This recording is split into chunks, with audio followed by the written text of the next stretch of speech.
अगर हमारे पास दो फाइल्स थी, मसलन हमारे पास एक फ़ाइल ए है और हमारे पास एक फ़ाइल बी है, ये भी स्टूडेंट फ़ाइल है और ये भी स्टूडेंट फ़ाइल है, लेकिन इन दोनों के जो रिकॉर्ड्स थे वो सेम नहीं होते थे। ये प्रॉब्लम, एक तरह से ये प्रॉब्लम थी हमारे ट्रेडिशनल फ़ाइल प्रोसेसिंग सिस्टम में। तो हमने देखा कि फ़ाइल प्रोसेसिंग सिस्टम सबसे पहला कंप्यूटर बेस्ड सिस्टम था जो कि ऑर्गेनाइजेशन यूज़ करती थी अपने अपने रिकॉर्ड्स को, अपनी फ़ाइल्स को सेव करने के लिए।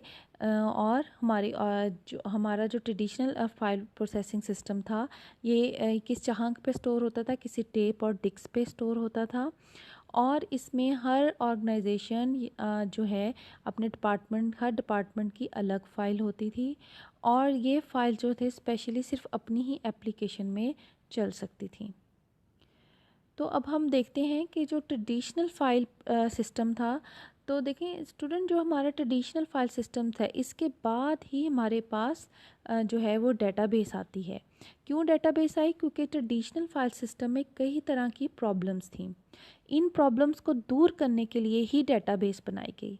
तो इसलिए अगर हमने डेटाबेस को स्टडी करना है तो हमें ट्रेडिशनल फ़ाइल सिस्टम को भी स्टडी करना पड़ेगा।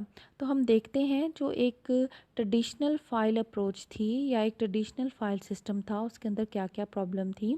तो उसमें एक बड़ी प्रॉब्लम थी वो थी डाटा रिडंडेंसी। जी, जो सबसे पहली प्रॉब्लम थी वो हमारे पास क्या थी? Data redundancy. सेकंड प्रॉब्लम थी डाटा इनकंसिस्टेंसी। थर्ड प्रॉब्लम थी program data dependency. Fourth problem थी lack of flexibility. Fifth problem थी integrity problem and six one थी सिक्योरिटी प्रॉब्लम। हम वन बाय वन इन प्रॉब्लम को डिस्कस करते हैं।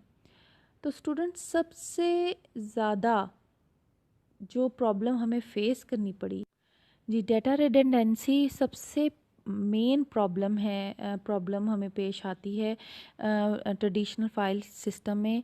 और इसी मेन प्रॉब्लम को दूर करने के लिए सबसे पहले हमें ख्याल आया कि हमें डेटाबेस बनानी चाहिए। तो हम डाटा रिडंडेंसी को देखते हैं।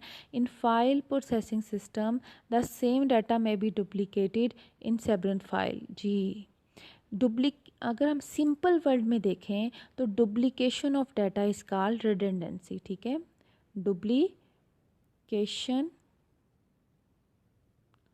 ऑफ डाटा, ठीक है, duplication of data is called redundancy.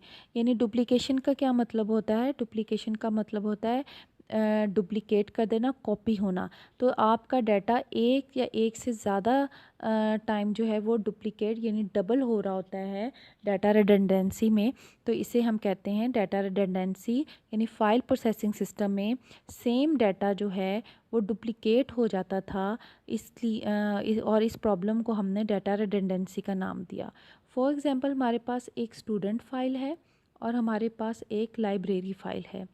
तो जो स्टूडेंट फ़ाइल है इसमें भी स्टूडेंट का रोल नंबर और नेम होगा और एड्रेस होगा। जो लाइब्रेरी फ़ाइल है इसके अंदर भी स्टूडेंट का एड्रेस और रोल नंबर होगा।